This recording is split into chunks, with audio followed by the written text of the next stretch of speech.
नेपाल से अपडेट आ रही है।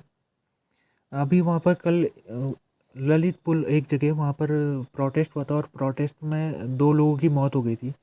और अभी खबर ये लगी कि पुलिस की फायरिंग में उनकी मौत हुई है। और जो 2 लोग मारे गए तो सरकार की तरफ से उनको 10 लाख रुपए सरकार दे रही है। और साथ में सरकार ने जो ऑर्डर जिस पुलिस ऑफिसर ने दिया था इनके ऊपर गोली चलाने का, उसको सस्पेंड कर दिया गया है।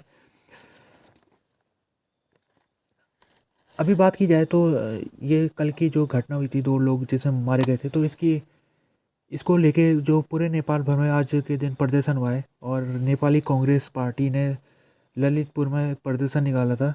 उसमें उसने डिमांड की कि जो होम मिनिस्टर है नेपाल के, उनको बर्खास्त किया जाए। अभी ऐसा भी देखने को मिल रहा है कि जो अभी सरकार है कम्युनिस्ट पार्टी की, उसके भी कुछ आंतरिक मामले में गड़बड़ चली है। तो एक धड़ा जो कम्युनिस्ट पार्टी का है, उसने भी इस प्रोटेस्ट में शामिल हुआ था।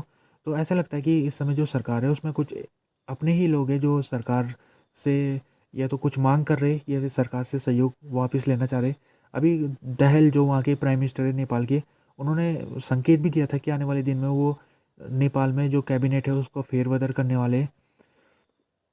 तो इस समय कह सकते हैं कि जो मामला है कल के दिन जो प्रोटेस्ट था, तो प्रोटेस्ट का कारण ये था कि जो लैंग्वेज प्रोफिशिएंसी टेस्ट है कोरियन लैंग्वेज का, तो उसमें कुछ अभ्यर्थी फेल हो गए थे उस टेस्ट में। तो उन्होंने अपील की थी कि उनको दोबारा से टेस्ट में बैठने दिया जाए।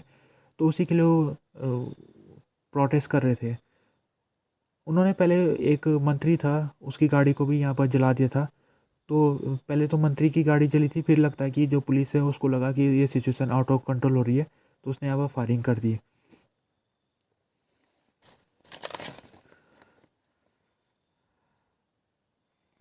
अभी नेपाल से एक और दूसरी खबर आ रही है कि जो नेपाल का सुप्रीम कोर्ट है उसने एक डिसीजन लिया जिसमें उसने सरकार का फैसले को उसने रद्द कर दिया है। और सरकार का फैसला ये था कि सरकार एक फरवरी 13 दिन की छुट्टी कराना चाह रही थी और इस दिन को वो पीपुल वार डे के नाम से रखना चाह रही थी इस दिन के नाम को। और बताया जा रहा है कि ये जो इस समय सरकार है कम्युनिस्ट पार्टी माओइस्ट की, तो उसने ही ये 13 फरवरी 1996 को सरकार के खिलाफ उसने विद्रोह शुरू किया था। और ये विद्रोह 10 साल तक चला था।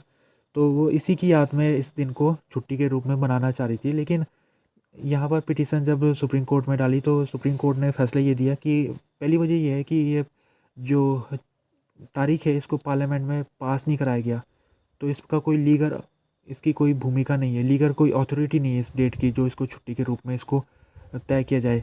दूसरा उन्होंने ये कहा कि ऐसे कई लोग हैं जो 1996 से 2006 के दौरान जो मारे गए थे बेकसूर लोग, तो उनको दुख पहुंचा है। क्योंकि ये वो तारीख है 13 फरवरी 1996 में जब नेपाल में सिविल वार की शुरुआत हो गई थी।